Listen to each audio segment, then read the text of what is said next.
let me draw a function that would be interesting to take a limit of.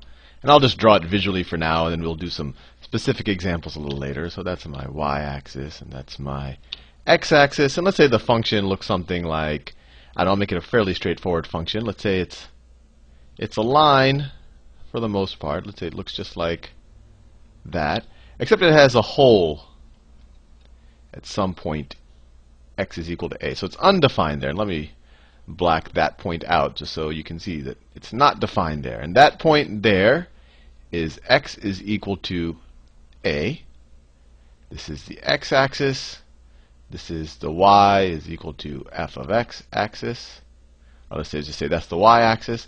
And let's say that this is f of x, or this is y is equal to f of x. Now, we've done a bunch of videos on limits, and I think you have an intuition on this. If I were to say, what is the limit as x approaches a? And let's say that this point right here is L. We know from our previous videos that, well, first of all, I could write it down. Let's see, the limit as x approaches a of f of x. What this means intuitively is as we approach a from either side, right? As we approach it from that side, what does f of x approach, right? So when x is here, f of x is here, is right there. When x is here, f of x is there. And as we see that it's approaching this L right there, right? When you approach from that side. And then when we approach a from that side, right? And we've done limits where you approach from only the left or the right side, but to actually have a limit, it has to approach the same thing from the positive direction and the negative direction. But as you go from there, if you pick this x, then this is f of x. F of x is right there. If x gets here, then it goes here. And as we see, as we get closer and closer to a, f of x approaches this point L, right, or this value L. So we say that the limit of f of x as x approaches a is equal to L. And I think we have that intuition. But this was not a very, it's actually not rigorous at all in terms of being specific in terms of what we mean as a limit. You know, all I've said so far is as we get x gets closer, what does f of x get closer to? So, in this video, I'll attempt to explain to you a definition of a limit that has a little bit more, or actually a lot more mathematical rigor than just saying, you know, as x gets closer to this value, what does f of x get closer to? And the way I think about it, it's kind of like a little game. The definition is, so if this means, this statement right here means that if you want to, that I can always give you a range about this point. I can always give you a range. And when I talk about range, I'm not talking about it in the whole domain range aspect. I'm just talking about a range like a, you know, as long as I'm no further than, I can give you a distance from A. As long as I'm no further than that, I can guarantee you that f of x is not going to be any further than a given distance from L. And the way I think about it is, it could be viewed as a little game. Let's say you say, okay, Sal, I don't believe you. I want to see, you know, whether f of x can get within 0.5 of L, right? So let's say you give me 0.5. You give me 0.5, and you say, Sal, I want, you know, by this definition, you should always be able to give me a range around A that'll get me that'll get f of x within 0.5 of L, right? So the values of f of x are always going to be right in this range right there. And as long as I'm in that range around A, as long as I'm the range around you give me, f of x will always be at least that close to our limit point. F of x will always be at least that close. And let me draw it a little bit bigger, just because I think I'm just overwriting the same diagram over and over again. So let's say that this is f of x. This is the whole point, right? And there doesn't have to be a hole there. The limit could equal actually a value of the function, but the limit's more interesting when the function isn't defined there, but the limit is. So this point right here, that is, let me draw the axes again. Let me draw, so that's x-axis, y-axis, x, y. This is the limit point L. This is the point A. So the definition of the limit, and I'll go back to this in a second because now that it's bigger, I want to explain it again.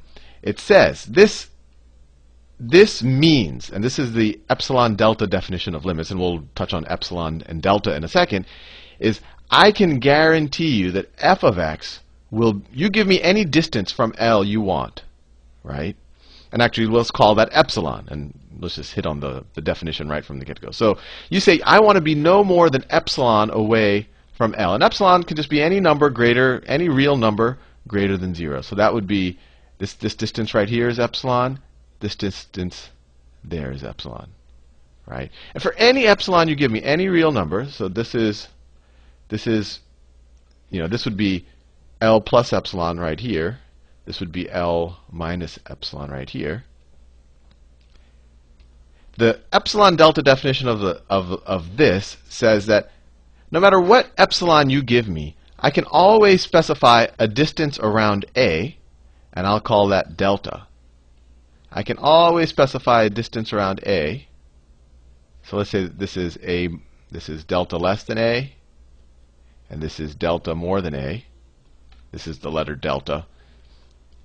And this is delta more than A.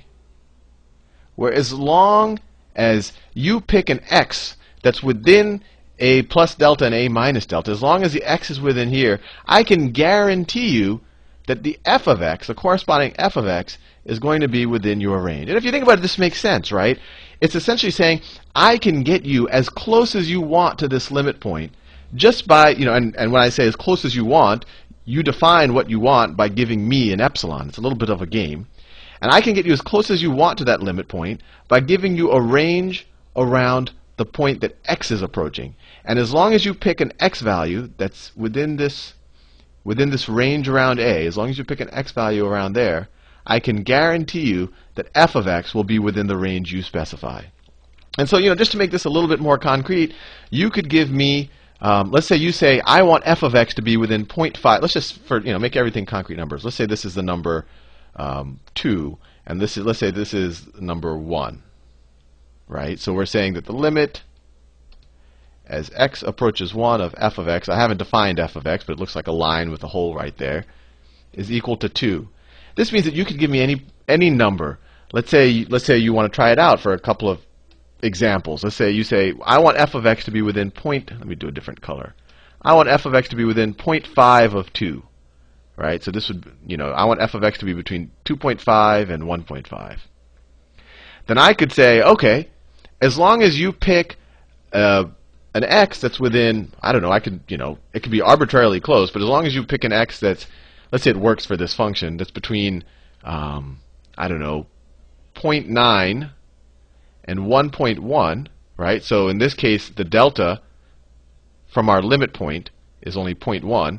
As long as you pick an x that's within 0.1 of this point, or 1, I can guarantee you that your f of x is going to lie in that range.